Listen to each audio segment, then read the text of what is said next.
Welcome to Up Your Nerd Cred. Did you used to know everything that was happening in the Marvel and DC universes? Did finding out that some superheroes are from Marvel and some are from DC blow your mind? Track of everything has keeping track of everything happening there. And then realizing that we're only talking about the comics universes, not the cinematic ones. And the different universes with all their own multiversal crises have gotten a little bit out of hand. Don't worry. Up Your Nerd Cred is here to talk about the gods cosplaying as men, the men cosplaying as gods, and how much the cinematic universes are really leaving out. At the end of each episode, you'll hopefully know a little bit more than you did and get up your nerd cred. Your casual nerd host, CiCi. I would like to remind you that Pride isn't over quite yet, bitches! Okay, I'm doing a little bit more than I need to, but as you can see, listeners, we have not just me who's here today. Who else do we have? Our co-host, and we have a special guest with us here today. So, co-host, Anne, do you want to introduce yourself? Hi, I am AM Diaz, your expert nerd host, and I am just enjoying a Sunday where I am not doing anything crazy. So it's been a wild Pride month. Yeah, it's because New York Pride is like the end of the year or like the end of June. I skipped that one. You having like the last day in like last Sunday in June is only available because you are in LA. Technically, Pride isn't over here. It's just going to keep going, but between Pride and comic nerd obligations, it's been crazy. Okay.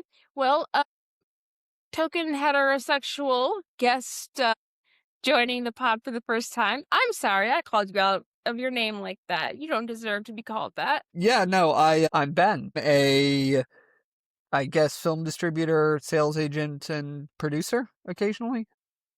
Today I was nerding out a little bit on Civilization 6 and, just organizing my kitchen because it's Ooh. Sunday. I'm not gonna Very hot lie. out.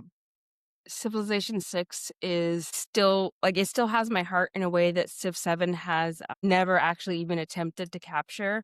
Like Civ 7, I actually got like the fancy just like good expansion pack because I've been playing Civilization since like it was on like floppy diskettes, and I hate Civ 7 so bad.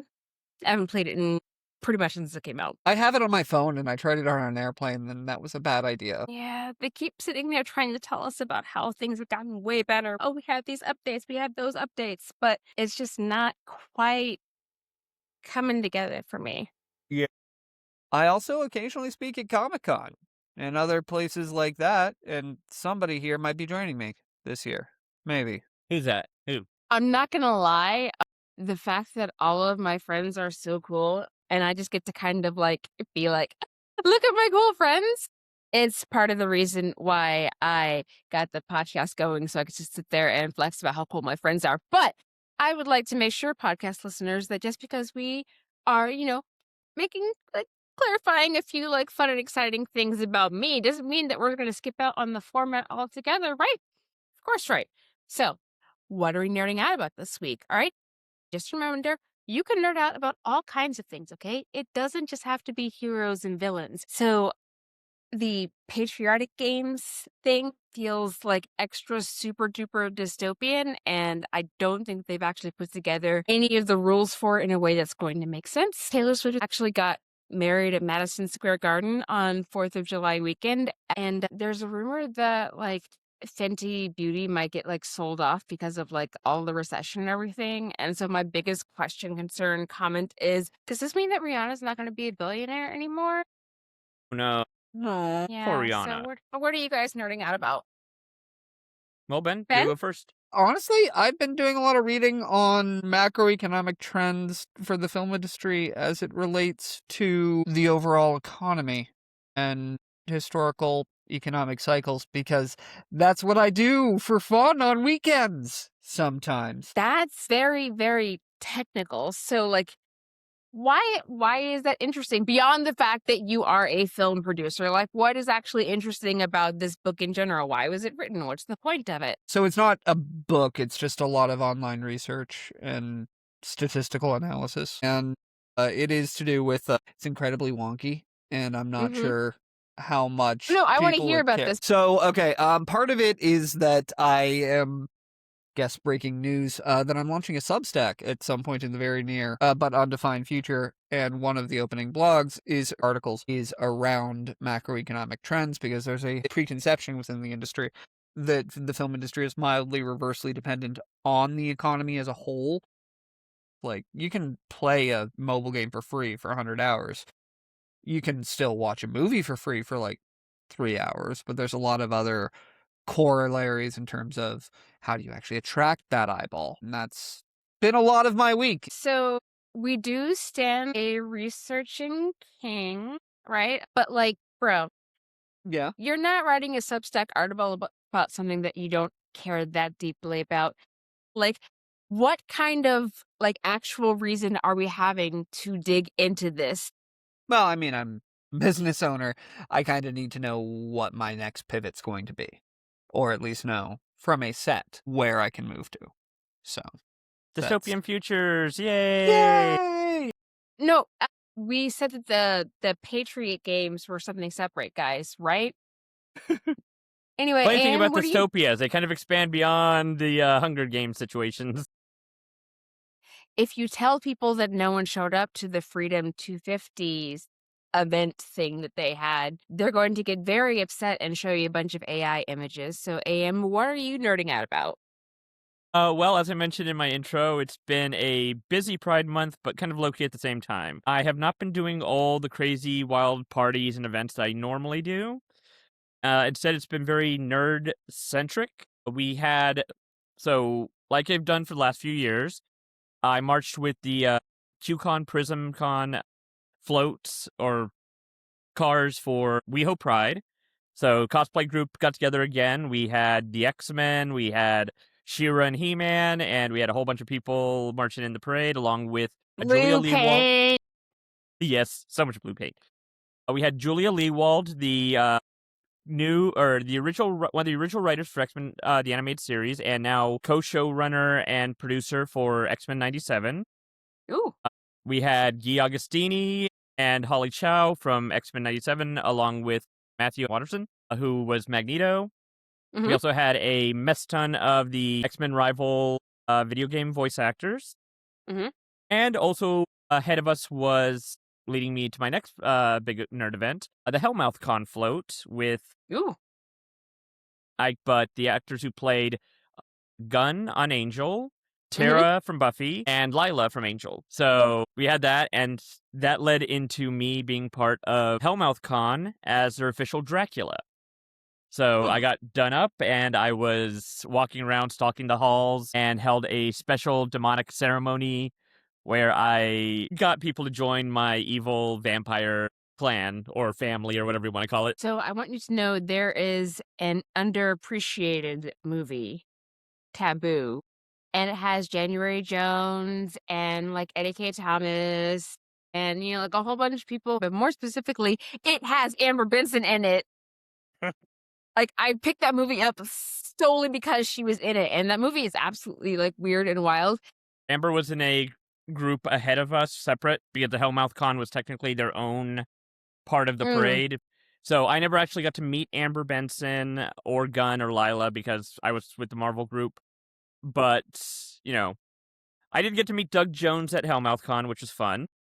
Briefly, he was one of the gentlemen, and he's on Star Trek Discovery and Hellboy and all these other amazing things and Hocus Pocus. It was a very such an brief amazing interaction. dude. Yeah, it was such a brief interaction. Like, I was literally walking down the hallway, and he was coming out of, like, the, where the talent was, and he smiles at me and says, "Hi," and I'm like, "Hi, sir," and that was my big Doug Jones moment, but Hey, you know what? I haven't had one myself. Okay, so that yeah. counts for something. And, Again, then that you led keep meeting into... cool people.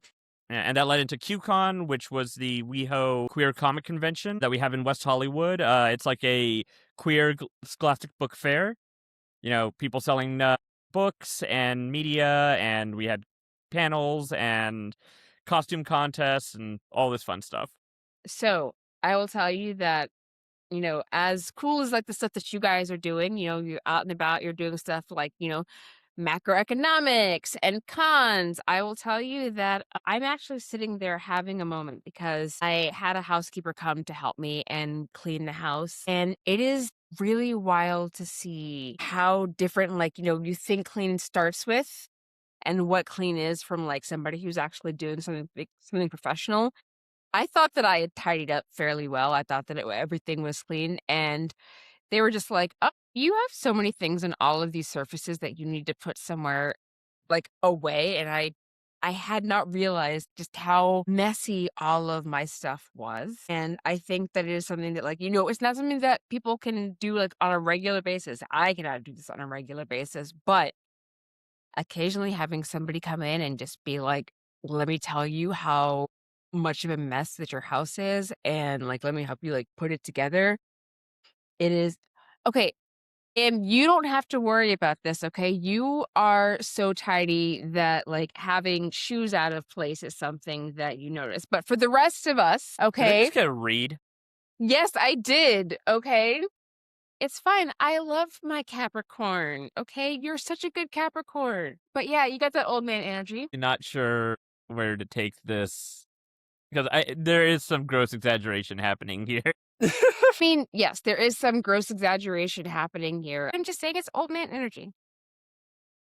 Good for you for being responsible. Some of us used to have to balance our checkbooks manually, and one of us was actually good at doing it, and one of us actually has never been able to successfully balance a checkbook in their entire life. I guess we all know the difference. So, we're going to go take a quick moment for me to double check that I have not overdrawn anything, and we'll be back to Up Your Nerd Cred. Welcome back. So, podcast listeners, as you recall, we talked previously about toyetic movies and essentially the whole premise of them saying, "Hey, we have a toy. We want to sell more of it. What if we make a movie out of this toy so that we can sell more of it?" We talked about this previously in the last episode, and we talked about like the more definitional marketing part of it in season 2. So, what we are going to talk about, though, is the things that have happened so far as they have grown over the course of time. We have an actual film producer here. It's a nice time for us to actually sit there and talk about like the film producing aspect of things. So let's talk about Captain America. When We Captain could talk. America throws his mighty shield. I thought it was Well, just a frisbee. Yes. so we have 2 Captain America movies that people can probably think of for just like that first part. We have the 1990 Captain America version that was directed by Albert Pien, and we have the 2011 Captain America, The First Avenger, directed by Joe Johnston. 2 very, very different versions of Captain America. Okay, I don't know if I just found the wrong trailer in doing research on the 1991, but it looked like it was basically the identical plot. No. Not really. Mm-mm. Okay. Where Like, the Red Skull Earth, was there, but where Okay. Earth's mightiest, or not Earth, the first Avenger movie, Mhm. that one took place primarily in the 1940s and stuff like that. The 90s version, they spend about the first 10 minutes in the 40s, and then everything else takes place in the 1980s, 1990s period. And they spend the entire time, like, basically just heavily beating you over the head with the fish out of water thing. Okay. So, like, there's an actual scene where Captain America steals a car because the guy who he was riding with owned a Japanese car. And so he thought didn't the he, like, guy wasn't get the stuck in enemy Alaska of. at some point? Yeah, that's where he crash landed in, like, Alaska, and that was where he was frozen. Okay. But the actual setup of like the lab and when he's becoming Captain America the super soldier, that stuff they drew a lot of inspiration from, or at least it looks really freaking similar for It's that. it's similar, like, the setup and everything, but they didn't have, like, the giant, like, egg box sort of thing like they did in the movie and stuff like that, but they basically stuck pretty close to Captain America's origins in the comics, so Okay. both of them That kind of makes sense. expanded on it, but the first, like, the 90s version, literally, he looks no different. So he looks physically exactly the same, before the transformation, and he literally just talking to his girlfriend going, yeah, so I'm gonna go do this experiment that somebody told me about off screen, and then he becomes Captain America, and then 5 minutes later he is frozen and uncovered in the 80s. Okay, that I sounds will really say, bad.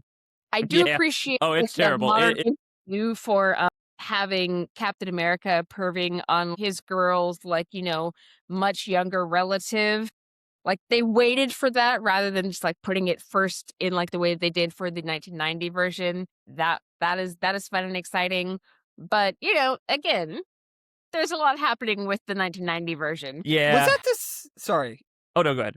was that the Go same ahead. production company that did like the softcore Batman movie? It might have been. I'm not entirely sure. I'm not gonna lie, I don't have the production companies all in my back pocket like that, Ben. I don't think about things as a producer, which is why we asked you to come on. So, as a producer, do you have any thoughts about like the difference between like the 1990 version versus the 2011 version and maybe belief in the IP at all? Well, I actually liked the first Avenger a lot. It was one of my favorite Phase 1 movies. Maybe that makes me a little, I don't know. But that and Iron Man were probably my two for Phase 1. Yeah. But the biggest thing that the other movie was made on was a much smaller budget. So, like, you're not able to accomplish as much. And I don't actually know what the budget was, but I know in a lot of these circumstances where they just kind of had to basically crap out a bad movie was in order to maintain the option rights. And it's possible this was one of that. I don't know. The budget was $3 million for that. In I just looked it up. 1990? 1990, $3 million. That was And probably not a crap out then. 21st Century Film Corporation was the production group. So So- they're like a budget fox is where Yeah. it was, because it was definitely trying to do that. And keep in mind, this was Alright. also when Marvel was on the verge of bankruptcy and was basically selling their properties to whichever studio would take it in hopes to recoup money. And 3 Yeah. million in 90 is about 7.64 million today. So they were not necessarily throwing a ton of money on it, which you can actually really see in Captain America's cowl in the 1990 movie. With the little floppy wings on the side. Yeah, it was a whole lot of mess, but don't worry about it. You know what, Ben? You haven't watched the 1990 like Captain America, and that's because I'm going to say you were very slightly too young for it. That's right. I am going to take advantage of the fact that we are slightly older than Ben and move on to the next movie in general. So, let's talk about the 1993 Super Mario Brothers movie, right? Directed by Annabelle God. Jankel and Rocky Morton, right? Versus the 2023 Super Mario Brothers movie that was directed by Aaron Horvath and Michael Delnick. And for those who have not seen the original 1993, one was live action, the other one was animated. So that's going to make a big difference on a lot of this. One was also a family movie and the other was a horror movie. But They thought that was family friendly back That was then. good, yeah, Dystopian alternate universe? Yeah, totally. Bring the kids. Died. Nobody Yeah. died. There was only minor maiming that happened off screen. I just meant in terms of the overall quality of it than anything. Got And it. also the Goomba head guy. That was... God, that still traumatized me. But to be frank, it was just like, you're used to like the little mushroom guys, and instead it's like the big hulking lizard with tiny head and fangs and all this And stuff. It's like, only one of them had the harmonica, and they were dumb as sin, but still. the But one that his had a harmonica transformation is the one sequence, that... you can't tell me that wasn't traumatic. I mean, to be When they fair, turned him into the Goomba. the slime mold turning into a king was also slightly traumatic as it was to begin with, too, because I have touched slime before. That mess is like kind of gross to touch. And then like that turning into a person is super duper gross. Ben, what do you think? Yeah, I mean, I'm not saying that the 90s one was good or 80s Mhm. one was good. It wasn't.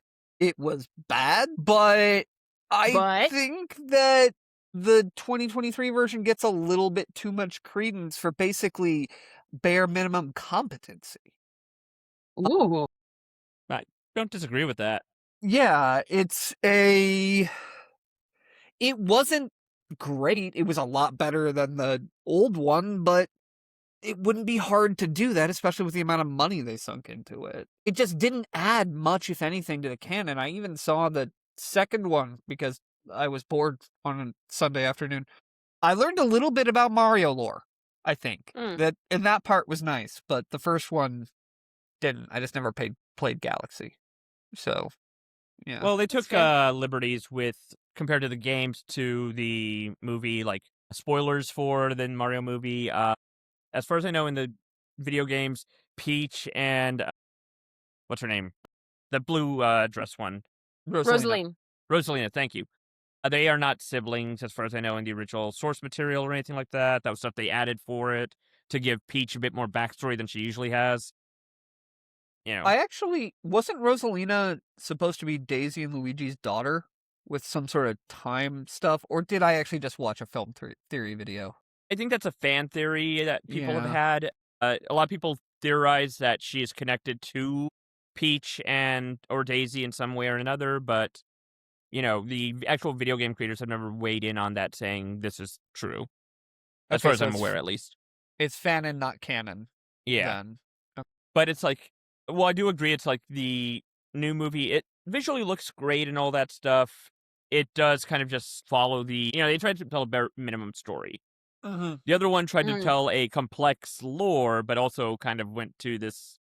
We're throwing all the source material out the window because a talking mushroom kingdom with little like turtle guys walking around isn't as realistic or as cool as a dinosaur world, which A dinosaur world beneath New York City, which through a dimensional portal after the meteor hit Earth, and I there's a mean, meteor.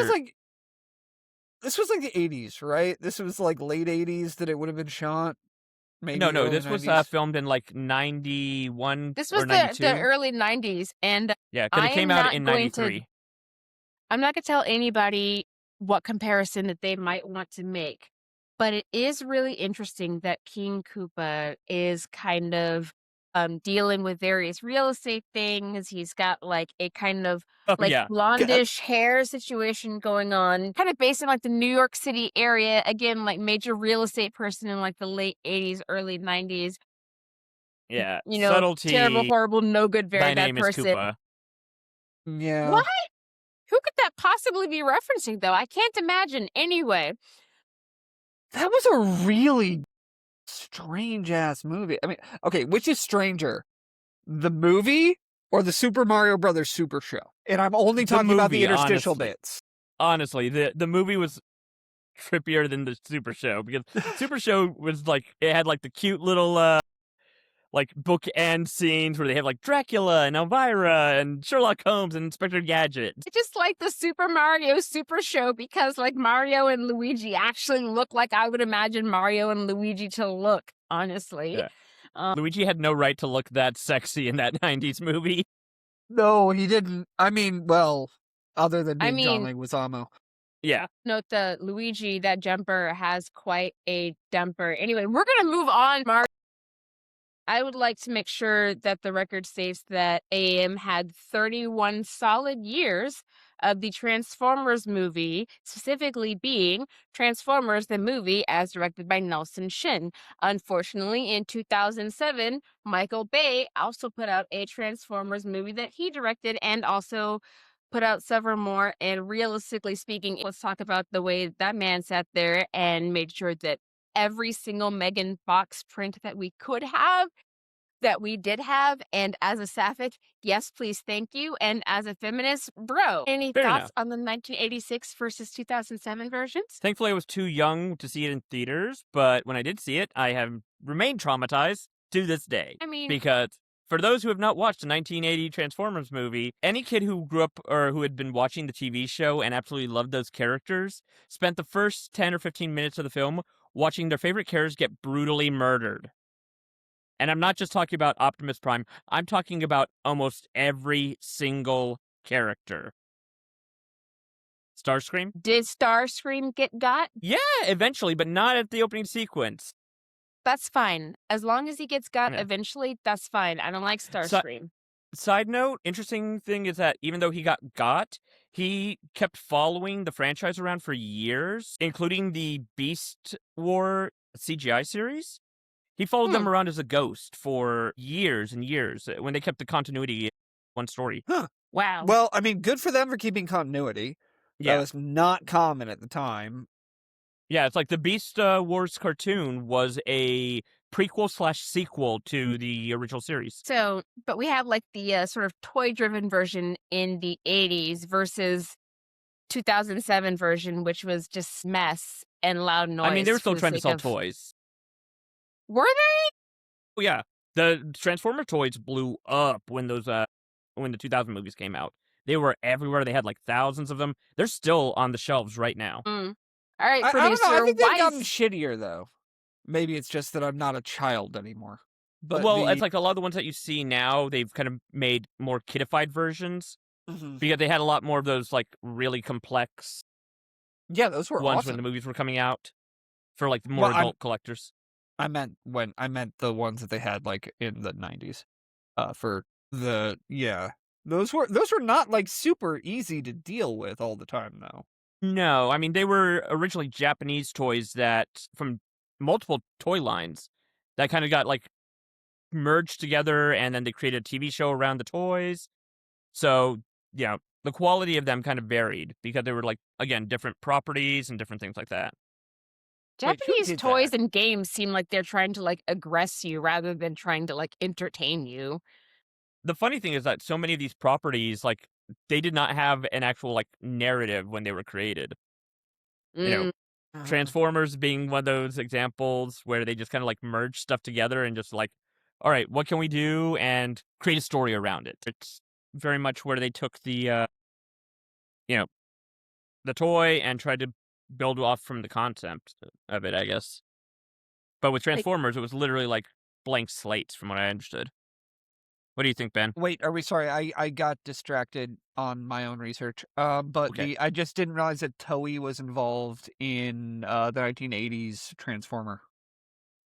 But That yeah, was yeah. But I was looking at the production company on that.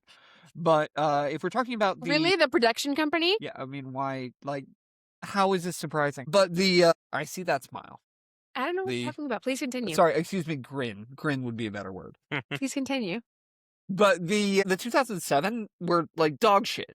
Really, I don't know if I'm allowed to swear. No, please go But- do. ahead. We Go do it ahead. all the time. We hit the explicit button for a reason. Okay, but yeah, they were dog shit. They were just terrible. Like, but I can't even think of a single redeeming thing. I can hardly remember any of them. The funny thing is, I have one thing that I always say positively about the first one.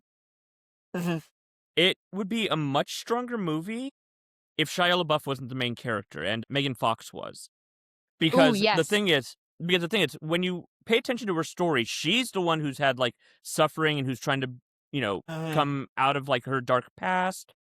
She gives an entire exposition about her tragic backstory, but you don't pay attention to it because the way Michael Bay frames it is that it's on her sexy body. It's when she's leaning over the car and we're seeing all the curvatures of her body.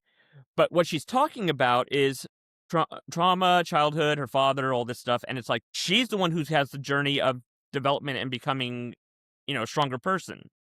Plus, with the mechanic background, that could easily be useful if one of the Transformers is having some sort of mechanical issue. Exactly. It's like And- she should have been the primary character, but instead they focused on the dim-witted dipshit who was Shia LaBeouf's character. He must. Well, You're right. and I that's- think you're right. And yeah, and also, the thing is just like, oh, sorry, go ahead. I think to some degree these are issues with the director on it. Oh, frankly, 100%. like it's a like. I Yeah. mean, we're all aware of the Me Too issues around Michael Bay, Yeah. and specifically Transformers 2 and Megan Fox again. It's Yeah. a like this is. But you're right. I had never even thought about that with Megan Fox as the lead in that. That changes the movie dramatically and makes it a much better movie. 100%. Yeah. Yeah. That's something I've been thinking about for years. When I saw the movie, I was just like, this should have been her story. This should have been her franchise.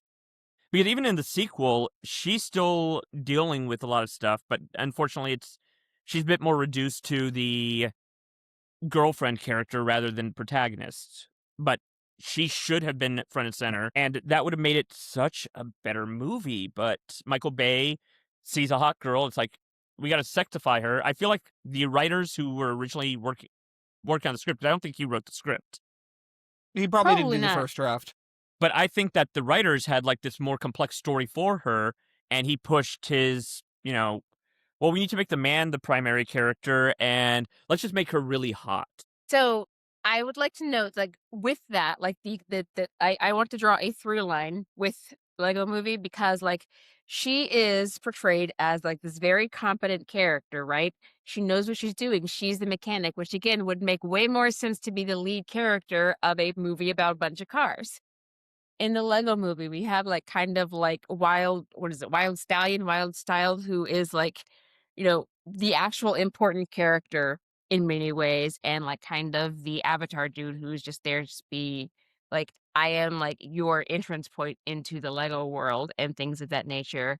And we're following what theoretically should be a stronger story. We're following like what her story is versus, there's a lot of dudes who play with toys, or at least who toys are marketed to, and therefore the dude's story is kind of what it is that marketing tends to aim towards. Producer? There is something to what you're saying about the neutral mask. It's part of the reason, like, The Matrix is a story about Neo, but everything moves around Neo, in a way. And it's like the old joke of Keanu Reeves' acting of, I actually think he sounds like an incredibly great guy, and I've never met him, but I would love to. But he is known as something of a blank for you to project onto. And Yeah. I think in the Lego Movie, it was actually done pretty well, because it was the everyman looking at other extraordinary things happening around, and the real heroine of the story was not the protagonist, but was, I'm forgetting her name. So Wild Right. something. yeah. We gotta go look this lady's name up. But no, it's like, I agree with Ben, because like as opposed to some other franchises, Wild Style. Wild Style, but as opposed with other franchises, with the Lego Movie, I think it was done in a smarter way, because he is literally a blank slate character. He doesn't have a distinctive personality. His design is very generic. He does not stand out like, say, Batman does, or Wild Style does. He is a brown-haired, yellow-faced, generic outfit guy. And it's like, back in the day when Legos were not, Harry Potter, Batman, Marvel, all this stuff, you would project yourself on one of the figures that came in a generic box set of Lego toys. I mean, you do your best to project yourself, but there's a very, very clear part where the yellow Lego aspect of it is definitely intended to sit there and be like, it's a non-human color, and therefore it can be anybody. And Yeah. anyway, but it is really cool the way that they sat there and made a point of like, there is a whole other world that is happening within all of these other people and stuff like that. There's a whole lot of activity that is happening that you as the everyman, you're kind of seeing both together with the with like the Legos, things like that, versus like, Shia LaBeouf as the sort of everyman in the Michael Bay movies that were a whole bunch of mess. Mhm. The problem with the everyman of Shia LaBeouf is he's just incredibly unlikable. It's like, there's... I mean, I wasn't going to say that directly, but... I'll do it happily. The allegations that FKA Twigs has against him are strong enough that, like, I'm perfectly comfortable with saying that Shia LaBeouf is not somebody that we would really actually be trying to interview anytime soon or ever. So, hey, but look, you've got somebody else in front of a green screen. Just don't do any Grayson shit behind me. Okay, just do me a favor and start screaming "do it" randomly, and then like have a few of those outtakes. One thing I just was thinking about with the, because with the Lego thing, their entire movie is about like how you create your own stories, you create your own universes and stuff like that, right? How you don't have to adhere to the instructions. And the funny thing is, like, a lot of the properties that we're talking about, because of the fact that a lot of them started off as toys and they didn't have real plot developed in them. It's kind of how the movie makers and television people were. They were given, like, here's some toys, make a story around it. And back in, like, the 80s for Transformers and other, things that we might talk about soon, it was very much where they were just, they tried to create complex stories. But standards and practices back then made them always have to water it down because they couldn't be too violent, they couldn't be too complex. And then newer adaptations are allowed to jump into that complexity that they weren't allowed to do before. So it's kind of like how every version is a new person trying to take a very simple idea and make more out of it in many cases. I mean, I think That's that makes sense. I mean, everything really is just like, a bunch of toys that we're like trying to do something with, right? We're making our own stories. Yeah. What do you think, Ben? Ben? yeah. Reminds me of something in the Mario canon. Actually, like there's a lot of stuff from Super Mario Brothers 2 America, Mhm. which has become part of the Mario canon, but the Super Mario Brothers 2 America was based on a video game that was based on a Japanese TV show. Kentucky It Panic! is localized. Exactly. So but there is like a lot of stuff that like Peach's hover ability is completely canon and it originated from this other game. So there's a little bit of that. Is Birdo being trans canon now because of Super Mario 2? Or is it just trans or is that canon just because that's what It they was put in trans the in book? the original story. In the Yeah. original Okay. Japanese thing, they said that Birdo was originally born male but identified as female, I think. And Yeah. spits I eggs remember at you, having so that. I remember having that instruction booklet and my mom taking it away from me and me not understanding why. Ugh. But so no, I mean the big point here though is to just say how any sort of media like this is built on prior iterations of itself and parts are discarded in every time and how things change and some things are reinforced. And that's just a natural evolution of a life cycle for something like this. I haven't really looked into the Teenage Mutant Ninja Turtles canon in a really long time. Like I think I was less than 10 when I last really followed it, but they've changed a lot of stuff. Yeah. And yeah, it changes as the demographic. Yeah, no, it's like they've had about 5 or 6 versions now since the original, like, cartoon series, and that was the already gritty drastically different from cartoon? No, there was the original black and white comics, and then there was the, more comedic 80s into 90s. Then there was, like, that early 2000s more gritty version. Mm-hmm. Then there was the CGI, like, Cronenberg-type body horror version that Nickelodeon created. Then there And then was the Rogan version? Then there was, like, I'm not sure I would call it anime-inspired version, but the, Rise of the Teenage Mutant Ninja Turtles thing. And then there's the more recent one where they actually have embraced the idea of them being teenagers, Mutant Madness. So that's like Yeah. 6 different versions. Yeah, and each one has usually stuck with the same canonicity of Leonardo's the leader, Donatello's the brainy one, Raphael is the angry Is one, Cool but Michelangelo's rude? yeah, And Michelangelo's Michelangelo the is a party party dude. dude? But then they've done versions where they've adjusted the canonicity, where it's like Rise of the Teenage Mutant Ninja Turtles had Raphael as the leader. He's still kind of angry and aggressive, but at the same time, he's the older brother. He has to be the tactical one. He has the responsible one. And Leonardo is the lazy showboat. That sounds more like the Leonardo that I always imagined. Yeah. Also, non sequitur mostly. But did you know that Teenage Mutant Ninja Turtles kind of started as Daredevil fan fiction? Yeah, yep. Because it's like the mutagen that caused Daredevil to go blind also falls into the sewers and transforms the Turtles and Splinter. And because it was owned by different companies at the time, that was never actually officially canon in the Turtles, even though the authors intended it to be Yeah. because they didn't own the rights. Everything about it is a parody. So, like, Splinter is a parody of Daredevil's mentor, Stick. Instead of them being the hand, like in Marvel, it's the foot. And even the way the Turtles monologue and stuff like that is very Frank Miller-esque. Wow. So I'm going to sit there and take a moment to move away from the Frank Miller of it all because realistically speaking, As we should. He has had Batman say some very choice words. About Frank Miller, I could talk about it. And by talk, I mean bitch about that for hours. Well, I'd watch I that mean, episode. Like and subscribe. Watch it with me. welcome back to our thrilling conclusion.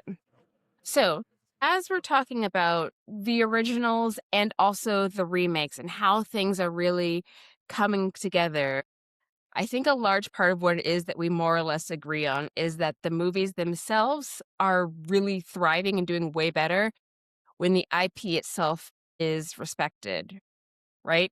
Ben, would you agree? Yeah. I mean, it's always going to change a little bit. You can't have it be like scene for scene and shot for shot as it is in the book. You have to have some room for interpretation. But if you don't have respect for the source material, why are you doing this? Why don't you just make a different movie or show? Yeah.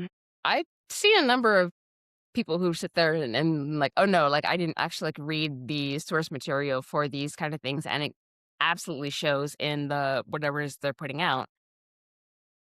Or they're afraid of the source material because it's always been a huge problem that we've had with, I mean, Super Mario Brothers, for example, they were afraid of the source material. Masters of the Universe 87, they were a little bit afraid of the source material too because they got the characters off attorney as fast as possible so that way they could just have a handful of characters walking around 1980s America. I mean, as long as the IP is actually like respected, that's how we have Iron Man as like the powerhouse that it is. Like Marvel has sold off a bunch of its stuff already, and there Yeah. are a I bunch mean, of we didn't things that talk they about did that were terrible. Yeah, we didn't talk about this one, but there was the Gem and the Holograms movie that came out a few years ago, probably like 10 years ago. Oh my God, I'm old. But instead of doing like what they did where it was like a 1980s hairband with holographic earrings and all that stuff, they turned it into this weird, like kid gets famous on YouTube and just becomes a regular pop star. And the closest thing to the sci-fi aspect was a little robot her dad built. See, Completely threw away and all of the source material stuff and nobody liked it. yeah, so we got to put some respect on a bunch of the stuff's names. So, Ben, do you have any further thoughts that you want to give?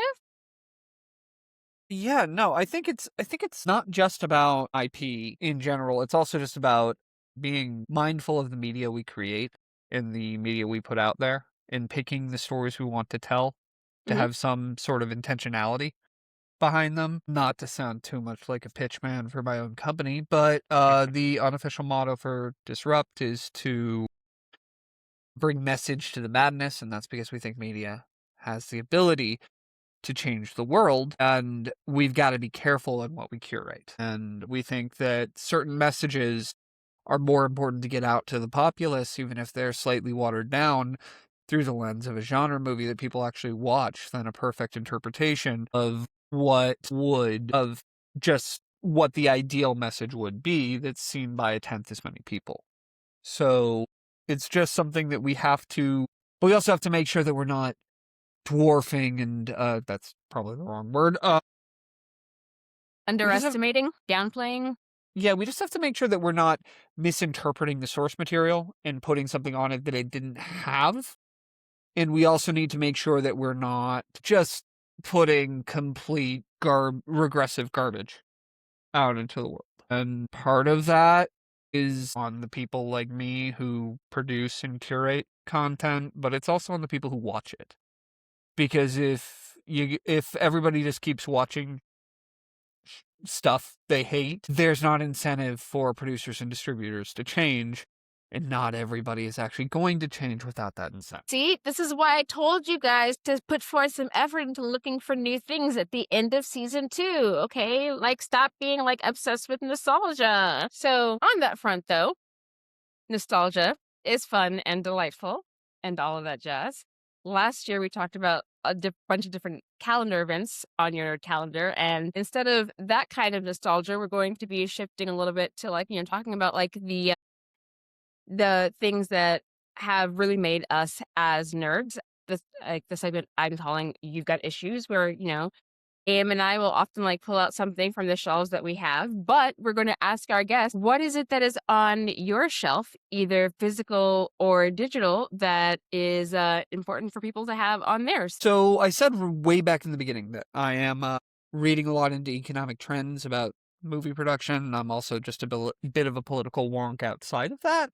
And there's this great book in my Audible, actually a series of 3 books, called Orconomics, which is the Dark Prophet series by J. Zachary Pike. And Okay, wait, hang on. Orconomics, like the ones who be sinking all of these yachts? The orca, Oh, no, like no, no, no, these no, kind no. of whales? Like, Green guys how with are the we spelling undertusks. this? Yes, like orcs, like Dungeons and Dragons, basically orcs. You understand why that's Yes. a very... Yes, that would be a different book that I would also probably read. Yeah, I would read But- that. I would read about yeah. like orcs or orchids and stuff like that. But it feels like that's an entire Aquaman arc, really. Free Willy! But Anyway, please continue. But yeah, it's basically a pretty cutting macroeconomic satire in the form of a Dungeons and Dragons campaign. And it's shockingly good as somebody who pays attention to both of those things. And it's worth Podcast checking listeners, out. I have actually played D&D with Ben. You know, like, he's actually, like, really good at it, although I live my most barred life, so I don't know if I am really good at it. Neither here nor there. I don't have the time anymore. Nobody can schedule. Being an adult with friends is difficult. It is. So, listeners, unfortunately, we have come to the end of our podcast. I know. How is it over so soon? Well, don't worry. Our next episode is coming out sooner than you think, all right? You're also, of course, more than welcome to listen to this episode again if it's not fast enough. Nerd cred takes time to build. But if you can sit there and turn your toys into something other than just like a naked Barbie doll like graveyard, honestly, you're doing better than I did as a kid. Oh, That explains so much. Yes. Also, if you do want to build your nerd cred, come see me in a line at San Diego Comic-Con, room 23 ABC, 1 p.m. on Saturday, July 25th for societal storytelling. A lot about what I was talking about with Disrupt, but we'll be there. Can't wait See? for that. So I want to make sure that people are following all of the social things, that they have your information. So, Ben, what is the information for you and or Disrupt that people can follow so that they are, like, you know, kept apprised of what's going on with you? So me personally on all social media, I am at the Gorilla Rep, GUERRILLAREP. And if you want to find anything about Disrupt, it's just disruptentertainment.com, and that'll show you out to all of the socials. There's so many really good movies that, like, he's produced. Listen, remember when I told you guys about that one movie that I saw? What was the name of it? Straight On to the Morning? Yeah, that was film producer friend Ben's. That was Ben's thing. So I don't know where Wherever he's we are. located Yeah. in like the thing. He's somewhere Yeah, in he's this next to general me right vicinity. now, but Same I got here. him Yeah, like it's- pointing down over here. Anyway, we're all in different spots. But no, Ben's got some really great stuff. But completely separate from what Ben is doing, we have an Instagram. We're also like Apple and Spotify and YouTube. We're working on expanding our reach. You know, if you like the episode, of course, make sure you rate, review, subscribe, and make sure that you're planning on going to San Diego Comic-Con at the end of the month. if you can afford it. I'm not going to Comic-Con at the end of the month, and I'm going to pretend it's because I have a toddler. So you can follow us on Instagram at Up Your Nerd Cred Pod. If you're looking for me across platforms, I'm at CIRACDAVIS, Curacy Davis. And I'm at AMDIAZART, AMD as art, on most social media platforms. As always, come yell at me about your continuity errors, show me fan art, fan The fiction, good kind. or sexy cosplay. I will accept that as well. If you have a burning question that you want us to discuss, that you can up your nerd cred, make sure you like, subscribe, leave comments, and And also, we have launched a Patreon, so while you're at it, definitely follow us. The link is in the show notes. Also, make sure you get your friends to like and subscribe too, and perhaps your family members and the coworkers that you trust not to be weird about listening to the same podcast as you. And actually, have you actually spent any time and good night, following up with everybody. your...